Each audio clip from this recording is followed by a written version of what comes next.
Okay, yeah, so welcome. If this is your first time, this is a recitation. So what that means is I will give rigorous write-up of solutions of the examples, either from textbooks or from notes, sometimes a combination from both. The purpose is not to just give you guys the answer. The purpose is to essentially train you guys to understand where the answer is coming from. Because as you see, the textbook, we started from middle of the book. So some of you might get confused, what's going on. Well, because the the previous chapters are covered in other courses. And to bridge that gap, we're making sure that we have all the answers out and write out the answers correctly, not just to chase the final results. Okay, so with that being said, let me just make sure that my chat is on in case there are questions. Okay, I think we are good to go. All right, so yeah, so and once again, this video is recorded. The Zoom session is recorded, and I'll usually post on my YouTube link that you can find on coursework. I will upload it as an announcement. Cool, awesome. So today's material, we're going to start with Fisher information. I believe last time we covered a little bit of asymptotics, a little bit of confidence interval. We're going to take it directly from there, and then we're going to start with Fisher information. So let me just cover a little bit of a definition here, and walk through what's going on. Recall that we are when you find MLE, you have the setup of x1, x2 all the way to xn. That's your data. You observe data, you do the math, and you come up with the results. It's kind of like a similar situation here. So the first thing that we do is suppose x is a set of x1, x2 all the way to xn. And we say that this is a random sample. So let's make sure that's clear, random sample. And usually they tell you what kind of distribution you have. All right, so we indicate that F is some sort of distribution. They usually tell you exactly what F is. And theta is a parameter. Now, be a little bit careful that theta doesn't have to be just one variable, because sometimes it could be two, it could be three. So when you take derivative later on, pay a little bit attention of which data you're looking at, and we're going to look at an example of what that means.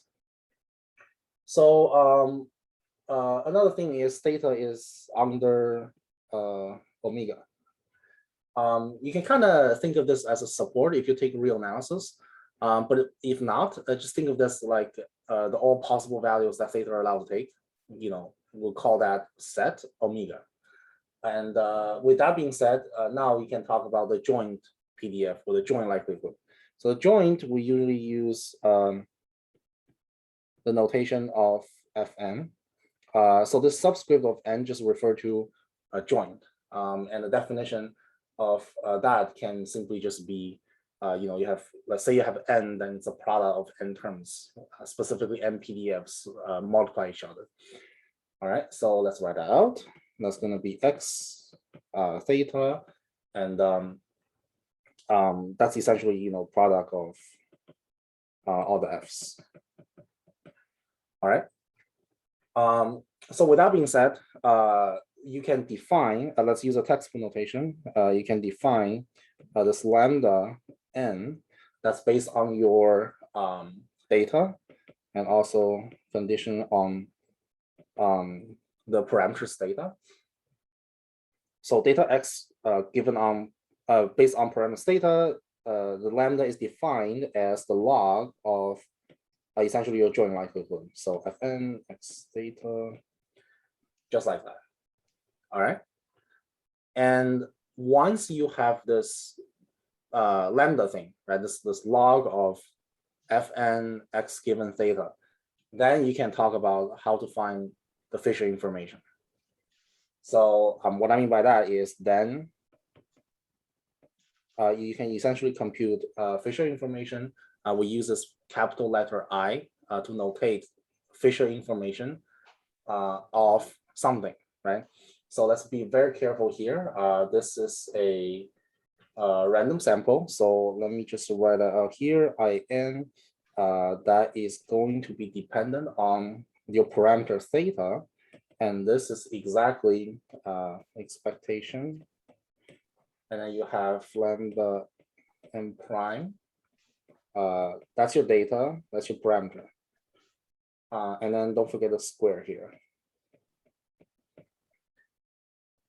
All right. So there's fortunately a theorem that can help us even simplify our lives even more. So this is, by the way, the Fisher information for random sample.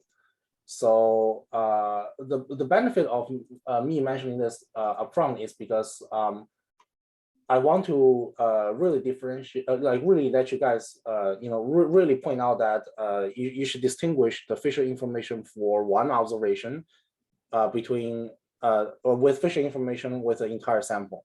All right. So I could very well ask a question to find what is Fisher information for 1x. All right. And that and to work out that, it's essentially the same procedure. But the only difference is there's no n here, right? So this n is gone. There's just going to be one f, and that's it. There's not going to be like a product of f, because in that case n is 1. So let me just write out a general one, and then fortunately there's a theorem that make our lives easier. So I'll write that down as well. Theorem, and let me just write out what it is, and then I'll tell you why it's easier. So there's a theorem that says I of theta. This I is for, in order to distinguish this, it's Fisher information for one observation. And this says I of theta is negative expectation of theta. This is lambda double prime x given theta. All right, and if you watch carefully, there's a double prime here. All right. So the reason I said that earlier, that this makes our life easier, is because here we're taking partial derivatives twice, right? And that's kind of nice because somewhere down the road, you're going to realize that some of the terms go to 0. It will actually just simplify the math a little bit. So that's kind of why during the problem solving procedure, typically people prefer to go this way. Now, that being said, sometimes people also go with this direction as well. Just take 1 prime, that's perfectly fine. You can take double prime if it makes your life easier. All right.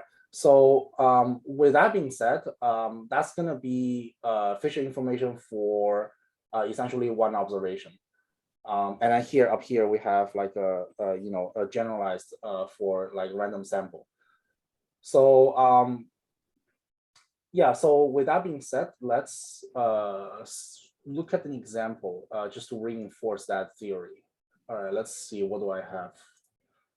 All right, so first example is pretty straightforward. This is example, I believe it's 8.8.3, I think, in the book. Let me write that down. It's 8.8.3. Yeah, so of course you have the answer in the book, but that's not what we're doing here. We're here to write out the solutions rigorously. So this is for normal distribution. And let's start a problem. So the problem is it's kind of nice and kind of like an easy setup. And the reason it's easy is because we only have one observation. So when I say one observation, I'm talking about just x. And then that's taken from normal with the parameter mu and sigma square. So just to confirm, the theorem that you just stated, that's only applicable for one observation and not your entire random sample. Correct, yes. you can extend to the random sample of n terms, and we're gonna talk about an example of how that works.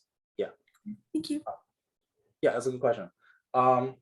Yeah, so it's good that the student mentioned that, because here in this example it's just one observation, one x. Like there's no random sample of x1 to xn, just one x. All right.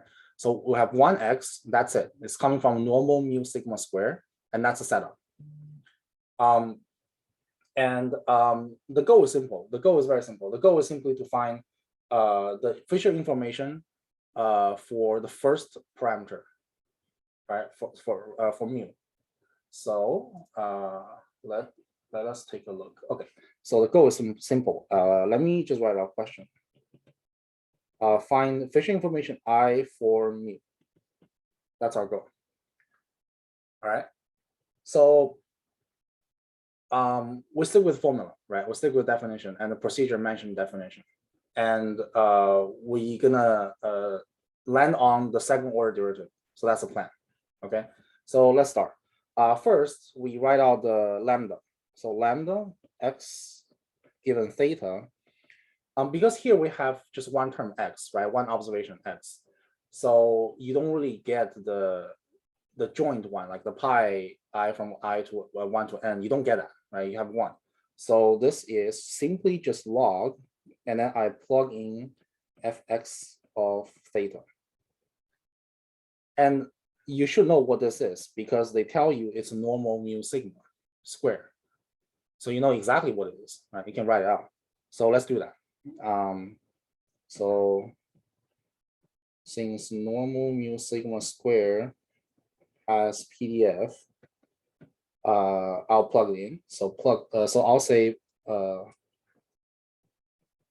plug in. And then what that means is, let's take it very slow. Okay, let's take step by step. Log, let's just leave it there. All right, let's just plug it in first. So what is PDF for normal, right? You have this 2 pi sigma square, and then 1 to the power of minus half exponential minus 1 over 2 sigma square x minus mu square. That should be correct, right? Yeah. Okay. So we haven't done anything, too fast or too strange, right? We're just talking about the f. We're plugging f, done. If you can't remember f, put that on cheat sheet. You should at least have a setup. So the partial credits, you should at least gain some. Okay. Now it's just math, right? The rest of the word is just math. You already have a setup, just do it. So what do I mean by that? The log of something times something, then that's log of something plus log of something, right? So exactly the formula we follow here is log of AB is log A plus log B, right? So this is the formula we're following. So applying that formula, what do you get? The minus half comes up front, and then here you get log of, let's see, 2 pi sigma square, and then plus this log and exponential cancel out, right? So I can just directly copy whatever's in here. But since there's a minus here, then I can erase this part. So what I'm going to do is erase this plus, and I'm going to copy this directly here.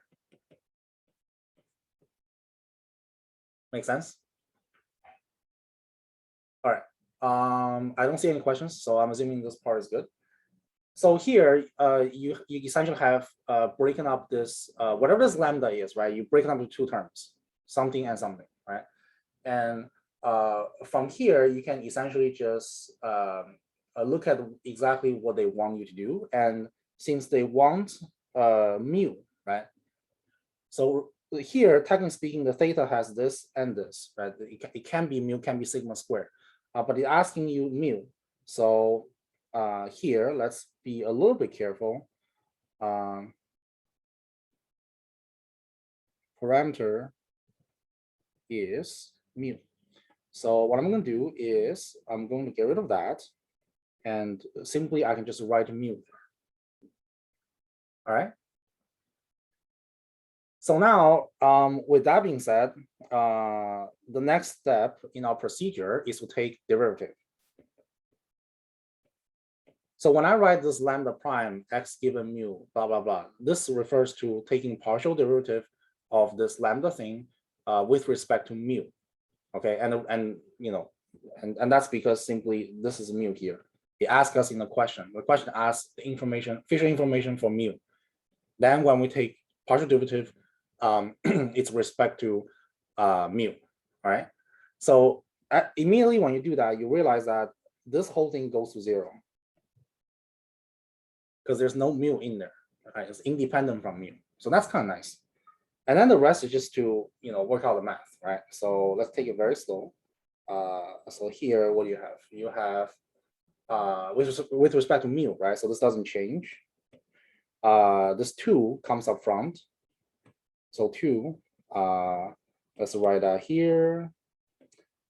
This 2 is technically speaking, once here is 2 minus 1, so that's 1. So you don't have to write anything down. And don't forget a chain rule, right? Here is a chain rule. So when I take chain rule, there's a minus 1 here, right? And then there's a minus here. So they cancel out, right? If they cancel out, then just plus, all right?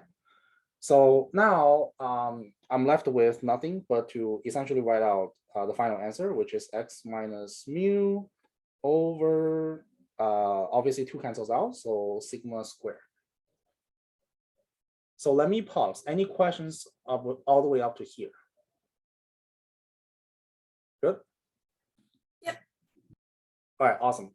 So now you can, of course, use a theorem, but I'm going to take a little bit one step further, just to cover, just in case someone also do the partial derivative twice.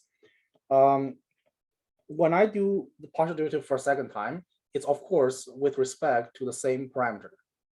Okay. The question asks for mu, we're doing it with respect to mu. So what do I mean by that? Well, mu is here. Okay. So if I want, I can essentially think of this as one component minus the other component, like that. And the nice thing about that is if I'm taking partial derivative with respect to mu, then this term goes away, right? Because there's no mu in there, right? It's independent from mu. So that's kind of nice. So now I just really need to take the partial derivative of this guy, right? And I'm left with nothing but the minus 1 over sigma squared. All right. So now, pretty much from there, then you can, essentially go to our theorem. You say, by theorem, Fisher information of mu is, let me just write it out for you, something like this. All right. And then you plug it in. Right. And then the minus sign cancel out, right? That's nothing, it cancels out. So you're left with this guy. Right. And that's your answer for Fisher information. Wow, that's terrible. Let's do this again. And since I only had one observation, we don't need to take the method that we typically would for the expected value, where we sum over all of the different ends. Or correct. Yes, all throughout our support. Okay. Correct. Yes, that's a good question. And the reason is here, it asks us just one. All right, just one. And we're going to look at an example that it's like a whole random sample. So, okay, so I will consider this as one of the standard problems. Like you can kind of think of the level of this problem, you can kind of think of as a small part. Like sometimes the problem could have like A, B, C, or part A, part B, and something like this will be like part A, that sort of thing. I would probably expect a little bit more difficult than this level, the level of this problem in the exam, just simply because this problem, there isn't really a whole lot of variation. It's kind of just like you do it, right? There isn't any like turns or tricks or anything like that. So yeah, so hopefully this problem is clear. There isn't a whole lot of tricks going on. I'm setting this up, and that's directly coming from formula. you should memorize what that is for random for one random sample or for one observation. And then if it's a random sample, then all you gotta do is add n here and add n here. Then it's a product of the entire thing. And we're gonna take a look at an example later. So once you set it up, that's done. And then you do this, and then you have your answer. So all right, so with that being said, now we can talk about the next problem. Let's do another a relatively easier problem, and then let's move on to a difficult problem. So this next problem is going to be a random sample. So if I recall correctly, this problem is example 8.8.6. Let's just write it out. So 8.8.6, what's going on here?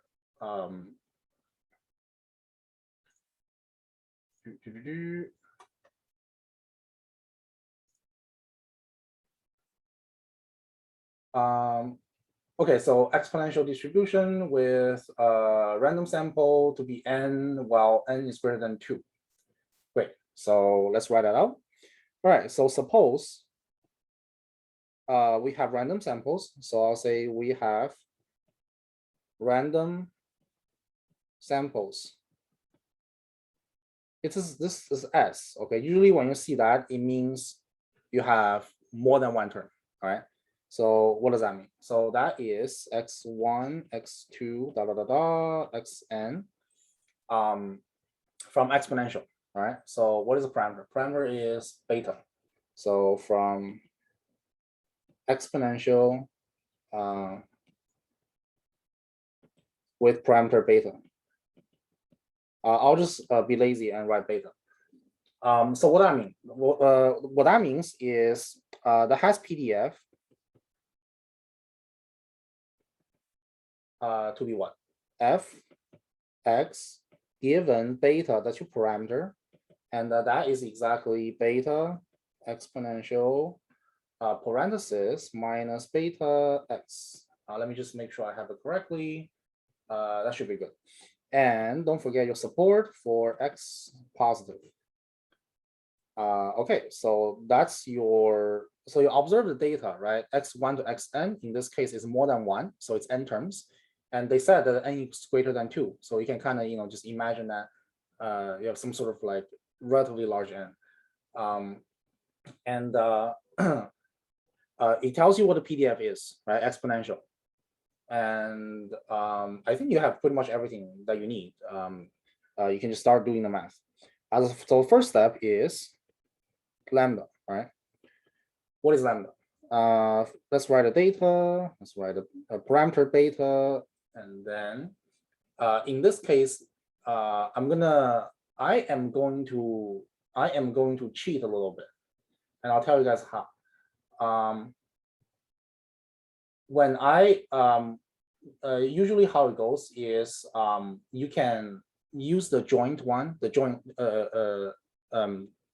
PDF. So you do the pi of I from 1 to n. But I'm going to cheat a little bit. I am going to work out one sample first and then multiply by n. Right. So let's try that. I am doing literally I'm just copying these steps and do that first. All right. So let's just write that out. So log of what? Log of f. So let's copy that down. And then you plug in f. Okay, so let's plug that in. Beta exponential. All right. So now some of you guys might have a question, right? Here we're talking about random sample. So where's the pi in here? That's a question. Where's the pi in here? Well, that is the right question to ask.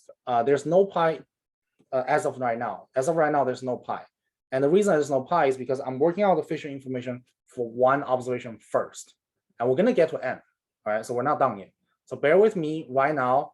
If you're confused, we're doing one observation first. All right. So let's stick with that idea and let's continue. So log of something multiply something, that is log of something plus or minus something, right? So let's write that down. Log of what? Beta these two guys cancel out. So then you have minus beta x. All right. And we can continue from here, take the derivative. And since this is beta, so we're taking derivative with respect to beta. All right. And log of beta, the derivative of that is 1 inverse beta. So let's write that down. And what you have left is essentially x, right? Because beta prime is just 1. So to make matters even more easier, because if you take another again, this thing goes to 0. So without realization being the nature of the formula, then we can do something like this. Beta squared, I believe that's -1. All right. So once we have that, we have Fisher information, and listen very carefully. This is for one sample, right? So I for beta is exactly what? By the formula, right? Expectation, lambda double prime, x, that's your data, beta, that's your parameter, and you plug it in. So you plug in. So what that means is -1 beta square. And what is that? That is beta square 1. Make sense? All right, so now we're in business, right? So now we have finished pretty much everything except landing on the random samples instead of just one observation. So here, there are a couple of more tricks that you can do. You can use the Kramer lower bound if you want. You don't have to. That being said, let me just take a look at my notes, see which one is preferred. So from here, you can essentially use, let me just double check.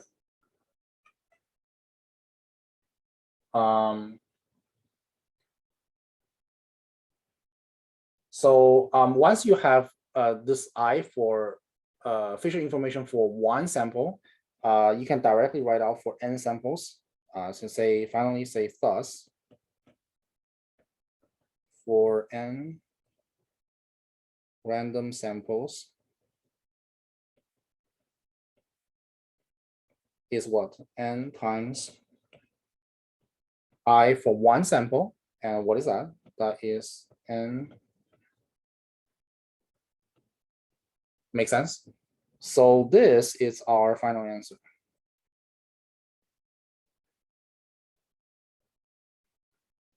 All right, so let's recap. So the problem asks you a sample that's from some sort of distribution, and it essentially asks you what's official information for your parameter beta, right? Let me just write that down. I hate when a textbook doesn't write a problem. So let me just write it here.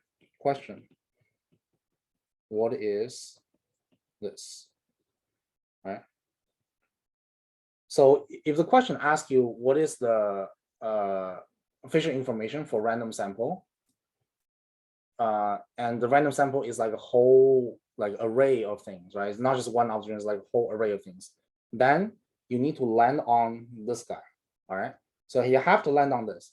If in the exam you don't write this line at all, you just write here, then you're gonna lose some partial credits. You're not gonna get full grades because the question asks you for random samples. And how do you know that? You have the subscript n here. Okay, the subscript n is important. If there's no subscript of n, and you write this, you do not have this, then you can argue to have 4 points. Usually they don't even take points of you.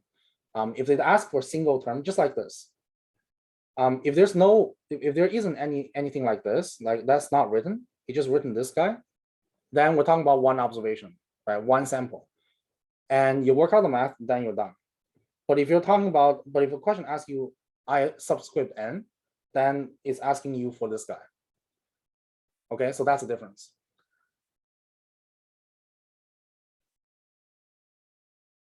Make sense? Questions?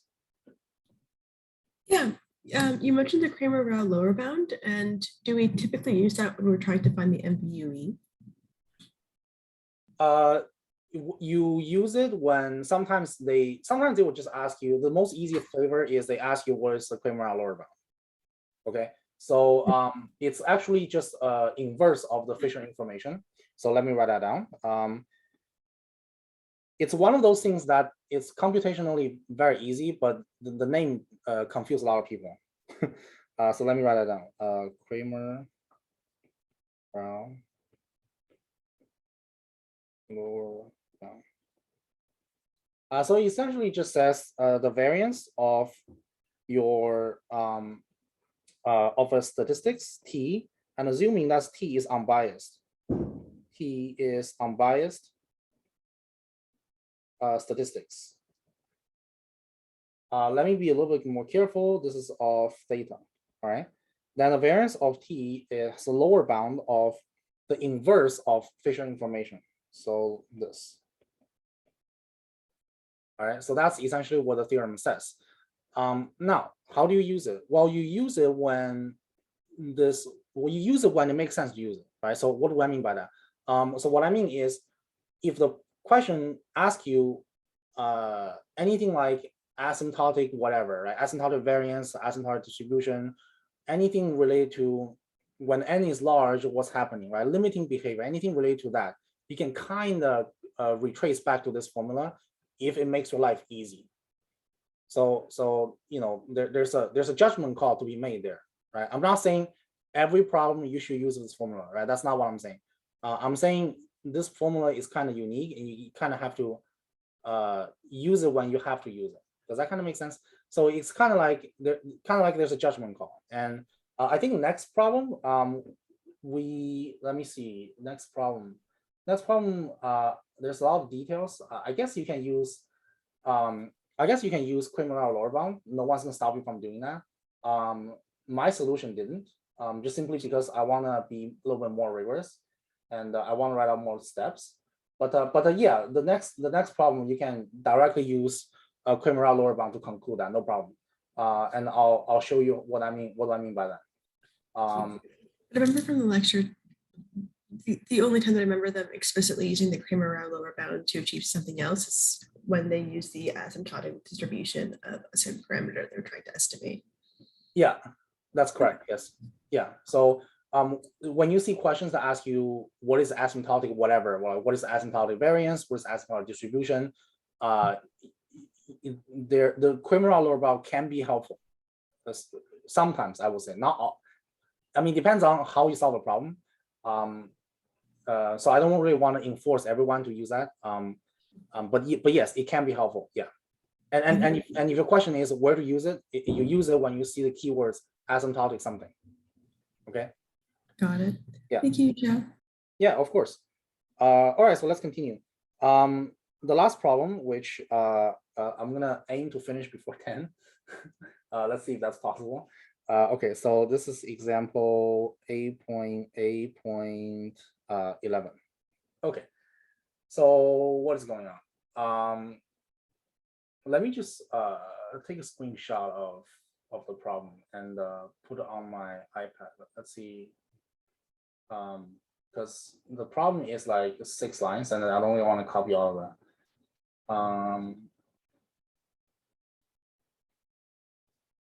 All right, so I'll just take a screenshot of this. So let's try it.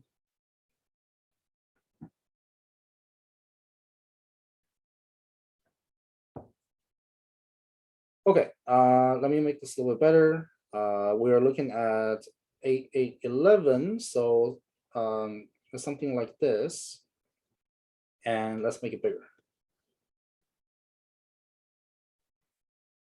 Oops. All right, so let's spend like a little bit of time to read this problem together. First of all, we're talking about estimating the standard deviation of a normal distribution. All right, so you know, pay very attention to the keywords here. First, we're talking about standard deviation, not variance, right? Standard deviation. Second is normal distribution. All right, so normal distribution has what? 2 parameters, right? Mu and sigma square.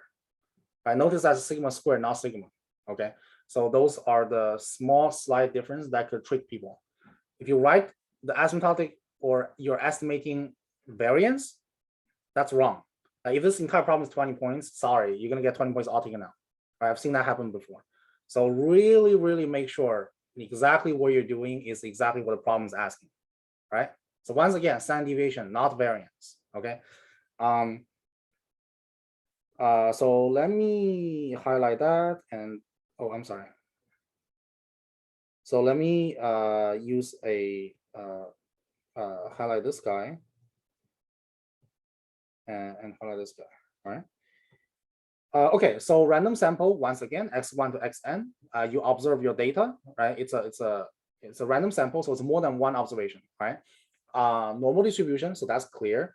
What are the parameters? Mean 0, so makes our life easier, right? Mean 0, and unknown standard deviation sigma. Now, of course, sigma is positive, right? So with all that being said, first line of business is this guy, all right? So the reason we're doing this carefully is because sometimes the textbooks skip answers, and what we're gonna do is we're gonna treat this as A, and then let me see, what do I have? Once you have that, we're gonna treat this as B, so this as B, and then you approximate this, that's gonna be your C. Make sense? So you have A, what is this guy? B, what is this guy?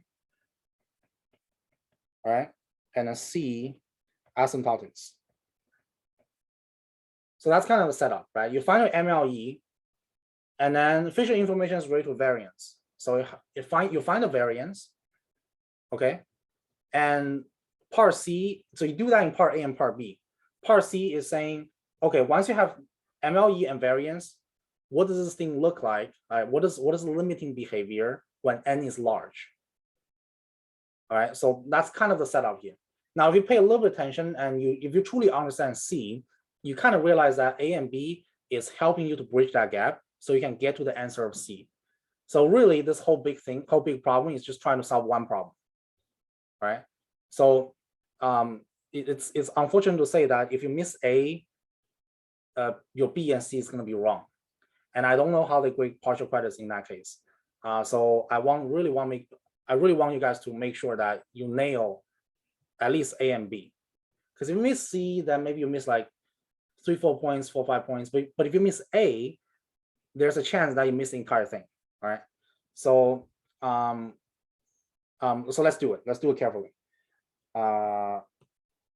Let's not chase the answers. Let's write out all the answers step by step. Okay, so first things first, random sample, x1, x2, xn, random sample. All right, so let's write that down. And then what? We're talking about finding MLE, right? So first line of business for us to do is what? Joint likelihood function. So let's write that out. This is, by the way, this is normal. So I should really say normal mean 0 sigma square.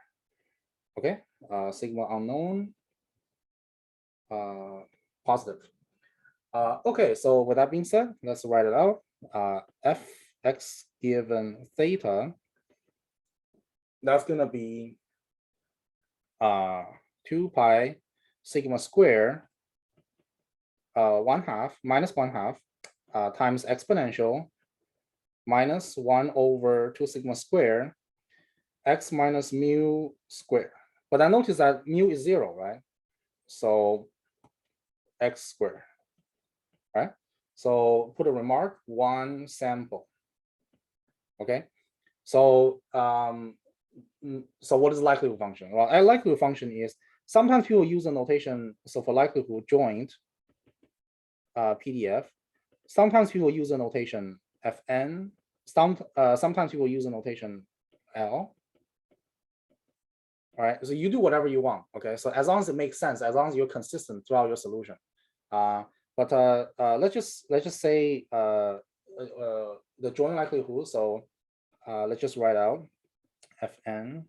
I think that's like the class notation. Let's be very careful here. So this is with respect to sigma. Let me just double check what I have.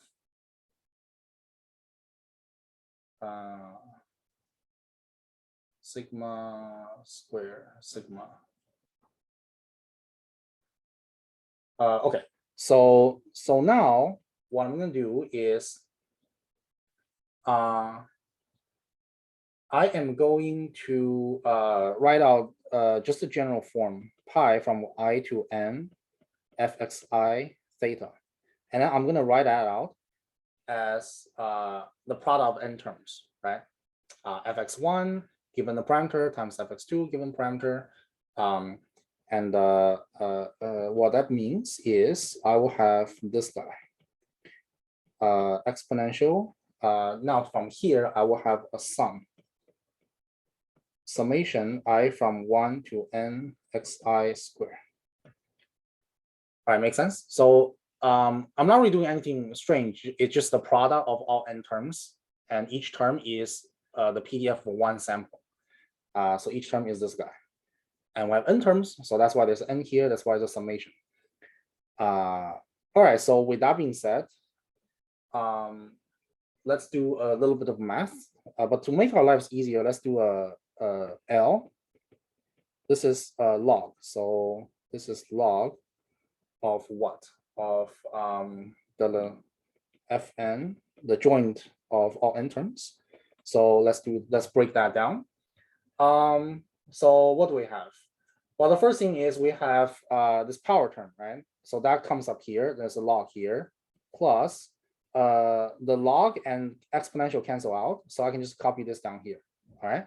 So let's write that out. Minus n over 2 log 2 pi sigma square minus 1 over 2 sigma square summation I from 1 to n xi square. Let me double check my math. Cool, I think we're good to go. Okay, so the next, once we have that, the next thing to do is partial derivative with respect to, and let's be careful here, it's sigma, all right? So let's copy down the log likelihood function, which is that. And great, then let's take some derivatives. So this constant term stays the same. So let's copy that down. This log, well, when you have log something, right, then it's 1 over, when you take a prime of this thing, then you get 1 over x. So what is x? X is this thing, right? So let's write that down. So that is going to be, it's a fraction. So that's 2 pi sigma square. And here, don't forget a chain rule. And because inside of this is a function of x. So technically speaking, it's something like this. And then if you take a prime of this, then you get this. But then you need to do a chain rule, right? Make sense? So that's from, calculus and just basic calculus 101, I think. So what we take care of this part, now we need to do this part. So prime, right? So what is prime? 2 pi sigma square, taking derivative of that is what? 4 pi sigma, right? So 4 pi sigma. All right. And we're going to work out the cancellation later, but let's write it out first. What do we have left? So here we have this guy that we need to take derivative, right? So let's write that out. There's going to be a fraction. And the bottom is essentially the square of that. So 4 sigma square of that, then it's power of 4th. All right. And the top is, I don't know if anybody, I don't know if everybody knows this. So let me write it down. Usually when you have something like this, the chain rule is f prime x g minus fx g prime over g squared. All right, so I'm just following the formula. And the top is, well, f prime, then it goes to 0 because it's 1. So we have this term left. Remember that this minus and this minus cancels out, right? So you're left with fx g prime. Fx is here, that's 1, so it doesn't do anything. You're left with g prime, all right? So that's derivative of 2 sigma squared, so that's what, 4 sigma. Okay, I think my math is correct. So let's write that down. 4 sigma. That's plus, we mentioned that. Summation term, let's copy that down. And it doesn't really change anything because summation term is on X, it's not on sigma. So it doesn't change anything. I'll just copy that down. All right, so the math should be correct. With that being said, let's do some cancellation. 2, that cancels out with a 4. Pi cancels out with a pi. There's a 1 sigma here, so that goes away. 2 goes away. All right, so that's pretty much all we can do for the first term. For the second term, 4 and 4 cancel out. All right, and there's sigma here, that goes away. That's no longer 4 then, that's 3. All right. So with that being said, we can write out the final line, which is n over sigma. And that's everything left from the first term. All right. The second term plus, we just have a sigma 3 down here, right? Sigma 3 down here. Everything else cancel out. So let's copy that down. Sigma 3. And then we have this term left. You just copy it here. So let's copy that here.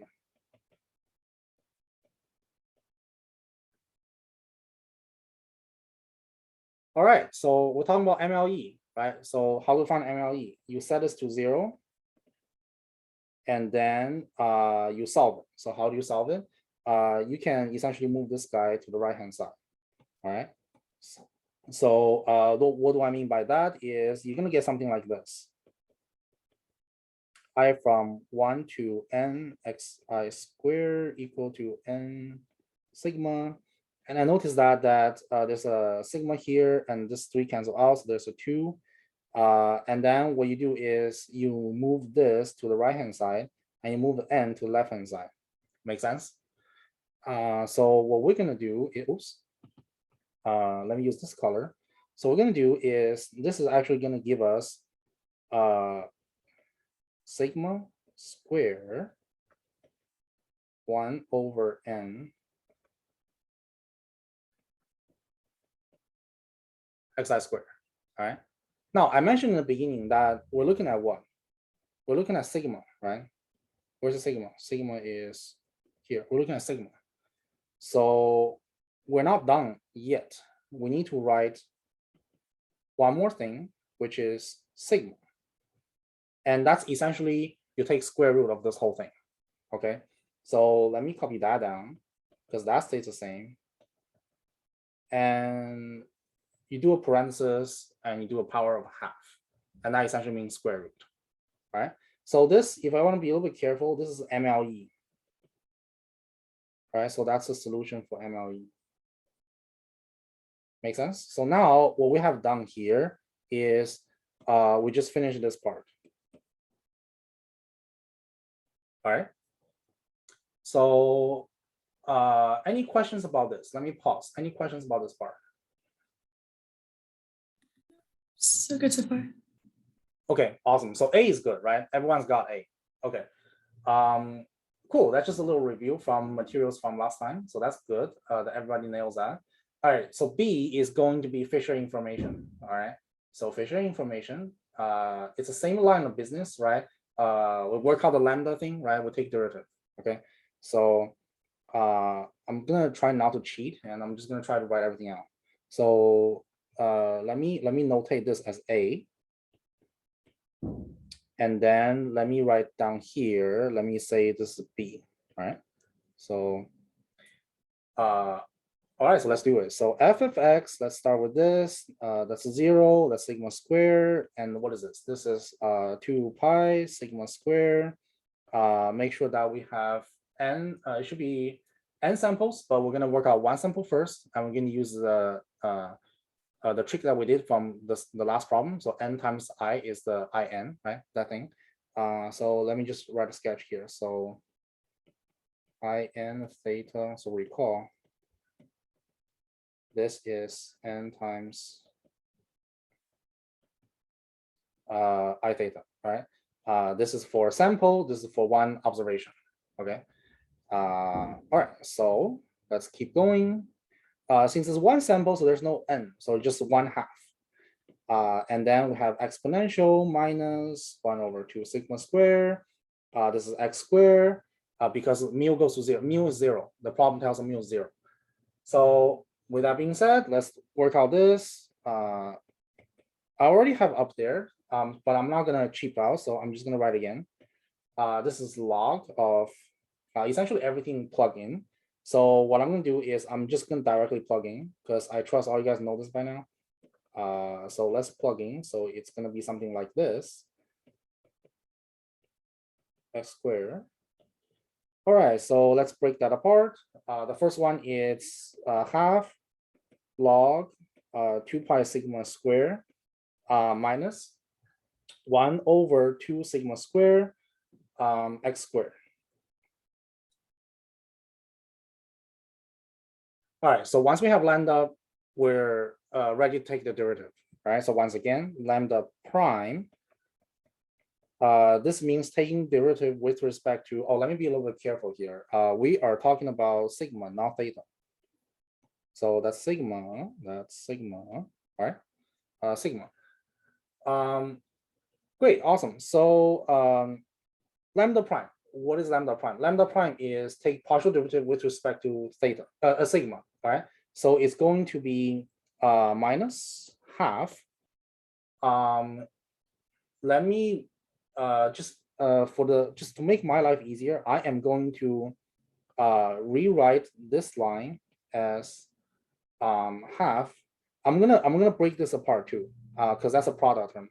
So I'm allowed to do that. So that's 2 pi minus half log sigma square minus 1/2 sigma 2 sigma square x squared. All right, that should be correct. Right. Okay. So now, if I take a partial derivative, you're gonna realize that this term goes away. All right, because this is just 2 pi here. It's not dependent on sigma. So that makes my life slightly more easier, and that's why I break them apart. Just visually, it's clearer. All right. So with that being said, we take derivative. So that's 1/2. What do we have here? So we have sigma square 1, and don't forget a chain rule, right? 2 sigma. Right? And then what's the next term? Next term is this guy. So what is that? That is minus. Let's be careful here. 4 sigma to the power 4.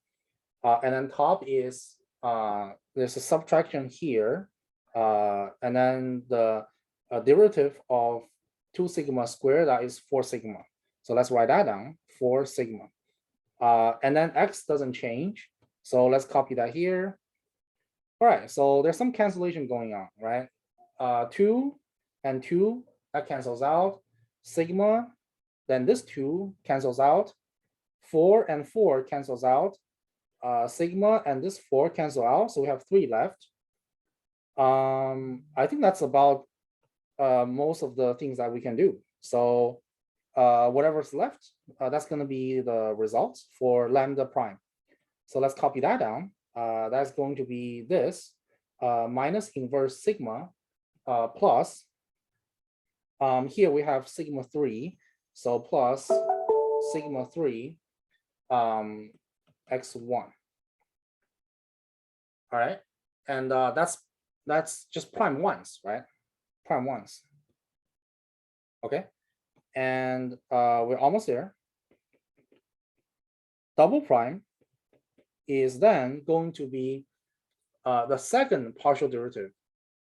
And again, with respect to theta, or with respect to sigma, I keep writing theta just as a habit. This should be sigma. Okay, so let's keep going. This is first term is going to be sigma square, and don't forget a minus, so this cancels out, and that's going to be 1 left. And then here we have minus sigma. Let me be really careful here. So this is sigma to the 6, all right? And 3 sigma squared, that's going to be 6 sigma. So I'm sorry, let's see. Let me redo this. So that's so sigma to the cube, that's 3 sigma squared. All right, so Then this is 3 sigma square. So I can now erase the sketch here. There's a minus here and x squared. That doesn't change, so I copy that down. And let's work out the cancellation. There's a square that goes away. Cancel with that. Now I have 4. Because 6 minus 2 is 4. And I believe that should give you something like this: minus 3x squared sigma 4th. Right. So now there's another trick going on, and unfortunately we come all the way here to expose this trick. And I don't know how much students know this. It should be something basic and intuitive once I write it out, but it's not easy to realize that's a trick, right? So after 2 double prime, right? After double prime, we arrive with, you know, whatever this is, right? Whatever this is. So like where to go from here, right? So you stay with the formula. So what is the formula? Formula says this, right? That's what the formula says. Something like this. Fisher information, expectation, double prime, right? That's the story. Done. So you plug that in, then you're gonna get this weird thing.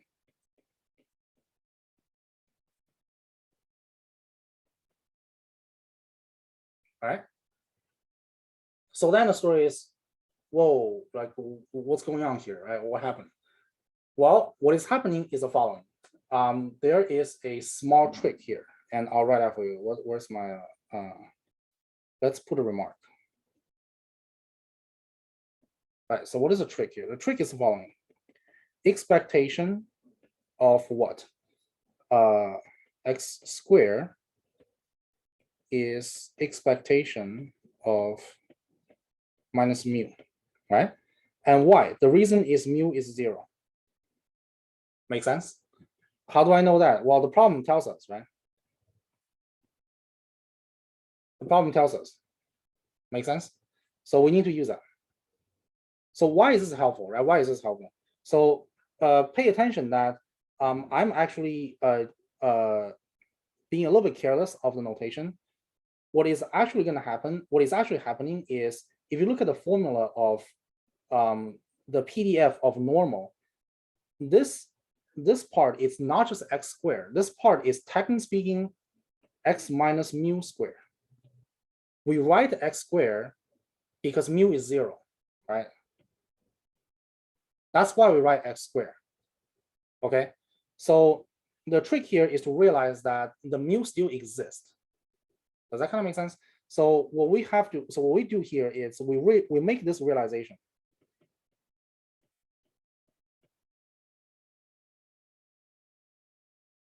All right. So why is this good, right? The reason this is good is because I'm able to write this out as what? This is just a full square, right? So x squared minus 2x mu plus mu squared. It's just a full square. I'm just expanding it, right? And now what do we have? We have expectation of x squared minus 2 mu. That's constant. That comes out of the expectation. It doesn't change anything. The x, the expectation changed that, right? So expectation of x, right? Expression of mu is a constant, so it doesn't change anything. So for the third term, it's actually just mu squared.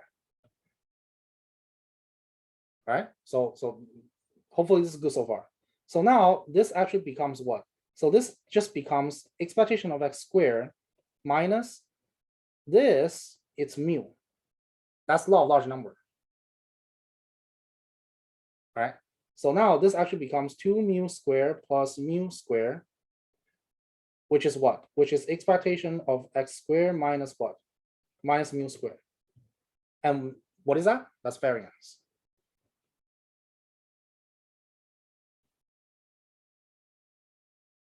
So if you had a realization there, okay, if you had a realization there, it will make your life much easier, right? So what is happening? So what's happening here is, first of all, there's this thing here that we don't really know how to take care of it, right? We're talking about Fisher information of sigma, and it has this weird term here. Then perhaps that we're not doing all of steps altogether, right? There's additional steps that need to be taken. What are those steps? Well, the steps is to realize that mu is 0, and it makes our life easier to write mu as 0. So the mu is 0 is carried out in the mathematical derivation, right? So throughout this entire thing, mu is 0. Now, with that being with that nature being realized, then you can write it like this. You can write like this. You work it all out. You realize that it's variance. So what is variance? Well, variance is what? It's just sigma squared, right?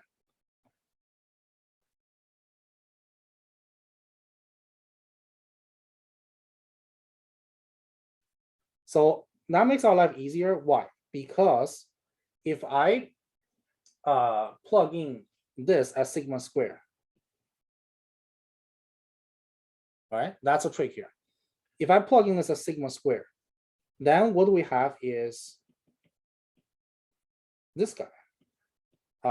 I'm not going to cheap out. I'm just write out every step, just like that.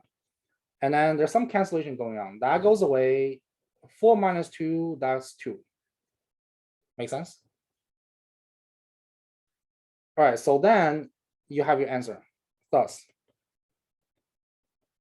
I theta is, so 3 minus 1, right? So that's 2. So 2 over sigma squared. Can we go back a step? Did you plug in sigma squared into x squared? Not into x squared. Is when you take expectation, the expectation of x squared is sigma squared. So let me write out. That's a good question. I jumped a step here. So here, if you open this, you're gonna get something like this. Minus minus, that's plus expectation 3x squared sigma to power 4, and then this becomes, the first term is just this guy, right? And the second term, it's the only thing that's changing is x. So the expectation only affects x term, right? So what that means is 3 and sigma 4 come out, and then you have expectation of x squared. And and this we just we just did all this math, right? That this happened to be this guy, right? Yeah. So when I say plugging, I'm talking about plugging here. So let me be very clear here. So this is sigma squared. Make sense? Oh yeah, totally. We're good to move on. Great. Yeah, that's a good question. So now you have I theta, right? And the I n theta, sorry, I theta is I keep writing theta, I don't know why. It should be I sigma. And based on formula, the I of n of sigma is going to be 2n over sigma squared. All right. So now you can use theorem to conclude. So by theorem, and this is such an important theorem, so let me write it out. 8.8.5, I believe. Okay. So what does the theorem says? The theorem says, first of all, suppose sigma has MLE something. I'm not going to write out something what that is. I'm just going to write MLE. ML just indicate as MLE. And what else? What else do we have? And I sigma to be sigma given or found. Then what do we have? We have like this weird thing, n I theta, something like this, sigma hat minus sigma. This goes to standard normal, normal 0, 1. So this means standard normal.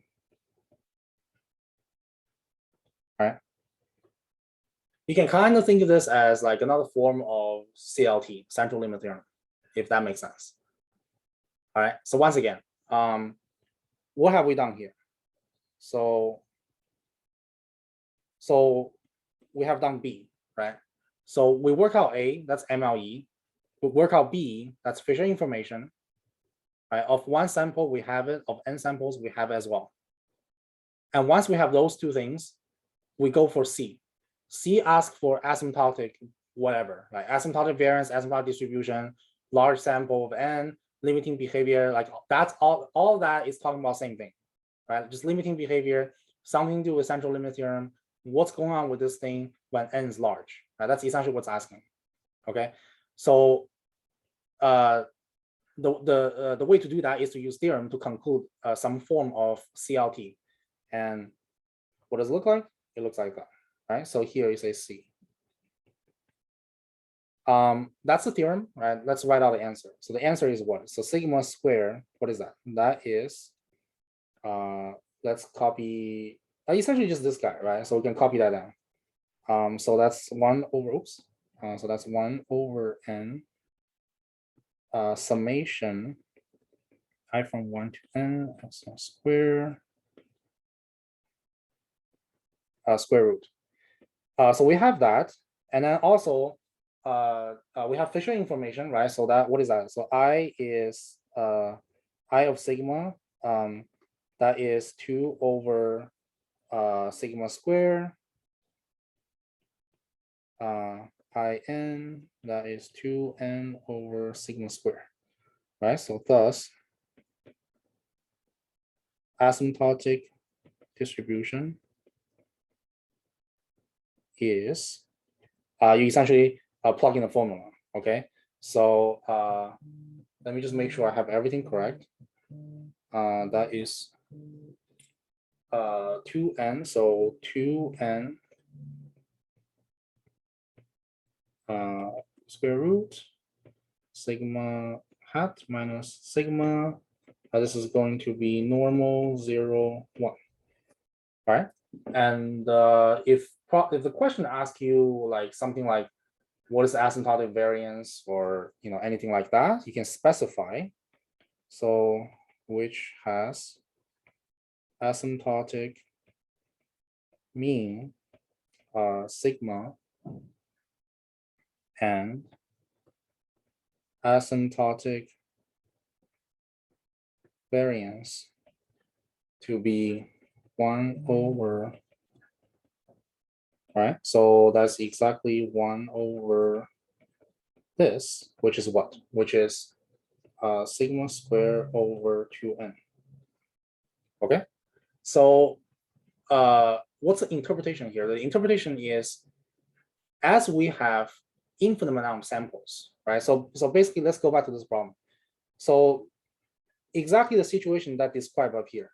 If n is infinite, a huge number, like a billion, right? If n is a large number, then we expect that this sigma converge to some sort of normal distribution with some sort of asymptotic variance scaled with 2n. So in other words, as your number of samples goes large, you should expect the variance to be very small. So that's kind of what's going on here. So intuitively, that's kind of what's going on here. And how do you see that? Well, you can see that from this formula. And just to pay a little bit of attention here, so the remark here is, this is actually CR lower bound. Right, so what do I mean by that? It's here.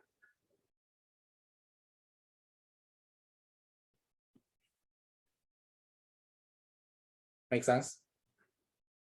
All right, so let's pause here for questions. I might have to go soon, but the recap for what we have all done is A, once again, that's MLE for a parameter. The problem give you a distribution, give you random samples, and ask you for MLE. Right? That's standard thing from previous chapter. And then B is to say, okay, you do the same trick that you do, the lambda thing, the derivative thing, right? The same trick as you do in MLE. What is the Fisher information? So another way, another form of asking that is you really just ask, what is asymptotic variance? All right. And once you have A and B, you essentially have really you just have these two pieces. And once you have these two pieces, you can essentially just use central limit theorem to conclude the final asymptotic distribution. But this is the asymptotic distribution of our estimate of the variance. Correct. Yes. Oh. Sorry, not variance, sigma, standard deviation. Yes. Yeah. So that's a good question. Let's emphasize that. It's standard deviation. In any case, let's just tease that thought a little bit. If you somehow write something like this, and then this is like something weird, like 4 or something, like if you get something anything like that, then I can't guarantee you get full grades. So please stick to the problem. If the problem asks you standard deviation, and your answer is this, and if someone take points of that, they have full reason to take points of that, because you're not answering the question. Even though maybe your math is correct, your formula is correct, but they can take points of that, right? So let's really make sure that we don't do anything like that. If it's asking for standard deviation, let's give them standard deviation, all right?